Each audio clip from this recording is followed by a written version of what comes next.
শেখ মুজিবুর রহমান সাহেবের হত্যাকাণ্ডের বিচার হয়েছে, বেগম খালেদা জিয়ার মৃত্যু হলে এই হত্যাকাণ্ডের বিচার হবে। দেশনেত্রীকে এত নির্যাতন করা হচ্ছে, এত ভয়ঙ্কর ভাবে তাকে সুবিধা বঞ্চিত করা হচ্ছে চিকিৎসা। এখানে স্পষ্ট করে বলি, তার যদি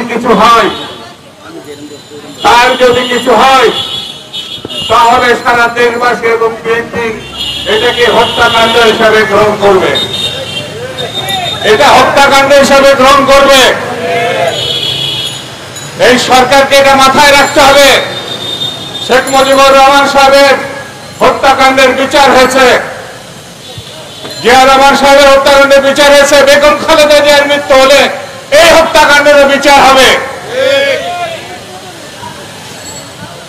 এটা মনে যদি রাখে সরকার প্রধান, বর্তমান সরকার এবং যারা দায়িত্বে আছে তাদেরও ভালো হবে, দেশের ভালো হবে, আমাদেরও ভালো হবে, সবার ভালো হবে। এত একচোখা সরকার এর আগে কখনো আসে নাই। আওয়ামী লীগ, বাকশাল, এছাড়া তারা আর কিছু বলে না। সারা পুলিশকে 5% পুলিশ হয়তো খারাপ, 90 থেকে 95% পুলিশ ভালো। এখন পুলিশ দেখলে মানুষ ভিন্ন চোখে দেখে। এই সরকারের সব থেকে মারাত্মক একটি ঘটনা, পুলিশকে এখন এমন জায়গায় নিয়ে গিয়ে দাঁড় করেছে, তারা তো চাকরি করে, তারা নিরাপত্তা করবে এই সমাজে না থাকলে বলে এই সমাজ শান্ত থাকবে না, কিন্তু পুলিশকে যেভাবে হোক ধ্বংস করে ফেলেছে। প্রশাসনে যারা চাকরি করে 5% প্রশাসনের লোক দুষ্টু, খারাপ, দুর্নীতিবাদ, 95% ভালো, কিন্তু 5% জনের টোটাল প্রশাসন নষ্ট হয়ে গেল। ব্যবসায়ী যারা লুটপাট করতে পারে তার সঙ্গে খুব বেশি না, সরকারের সঙ্গে যারা আঘাত করে চলে তারাই করে, বাকি সব ভালো লোক ব্যবসায়ীরা, তাদেরকে লুটেরা দুর্নীতিবাদ হিসাবে চিহ্নিত করে ফেলেছে। ভয়ঙ্কর ব্যাপার, কেউ কিছু কথা বলতে পারে না।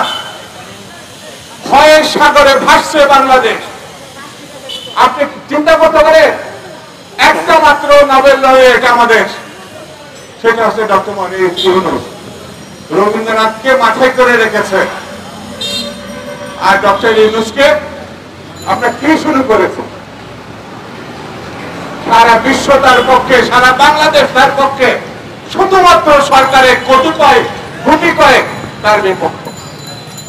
আপনি বলেছেন আইনমন্ত্রী সাহেব এ একটা চিজ বটে, এমন এমন কথা বলে যার কোনো ভিত্তি নাই। আইনমন্ত্রী কি বলেছে?